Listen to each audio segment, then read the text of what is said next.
recalibration of adjusting tempo, regulating tempo.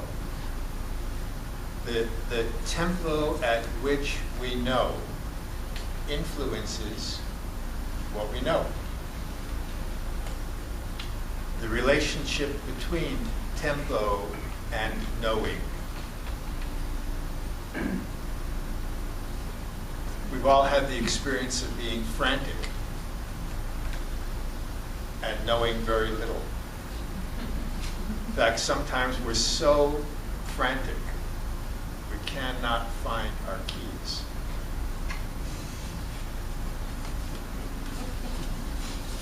And as we regulate the tempo, more knowledge is available. The relationship between knowing and tempo. The phrase, two phrases, two people talk about recalibrating, regulating, adjusting. Now, what if we could do that intermittently throughout the day? What if we could recalibrate, regulate periodically throughout the day, so that the day was not cumulative, so that at the end of the day we're experiencing everything we've been through all day long, but rather being able intermittently, periodically throughout the day to recalibrate, to readjust, as though a rheostat were available that could change the tempo and expand the awareness. So I'm going to tell you how to do it, because you'd like to know how to do that. So you do that by having some practice in the morning. It doesn't have to be a 45-minute, 50-minute, 2-hour practice, fortunately. It could just be a practice that you have that helps regulate tempo, a practice that expands space, a practice that increases awareness, a practice that feels open and alive.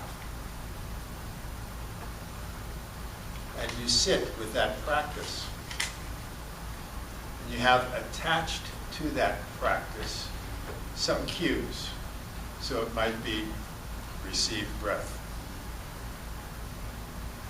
It might be blue sky. Some of you have been blue sky practitioners. It might be some metta practice. May I live with ease. And cultivate the state. Cultivate the condition every morning and attach to that condition. In a Pavlovian sense, if dogs can learn to salivate at the sound of a bell, we can learn to regulate our condition at the sound of certain words, certain images, certain ways of holding our hands. We have some kind of practice in the morning, 12 minutes. If you want to really indulge yourself, 15. It becomes something that you get to do. It's not something you have to do. It's something you get to do. You cultivate the state, you have your cues, and so we just did a little practice here of receiving the breath and its enlivening presence. So you could use that one. I think I have 3 or 4 of them online. If you want to go to haywardfox.com, there are recordings of some guided meditations. I think Those probably run 15 to 18 minutes. Have a daily practice. And then, throughout the day, during neutral times, for 30 seconds, 5 times a day, that's only 2.5 minutes. It doesn't matter how long you do it. The duration is not important. What's important is the frequency of returning to center, the frequency of regulating, the frequency of changing, regulating the tempo, the frequency of expansion. 5 times a day, 30 seconds, 2.5 minutes, periodically throughout the day, you regulate the rheostat so that at the end of the day we're not so wound up from the accumulation of the day.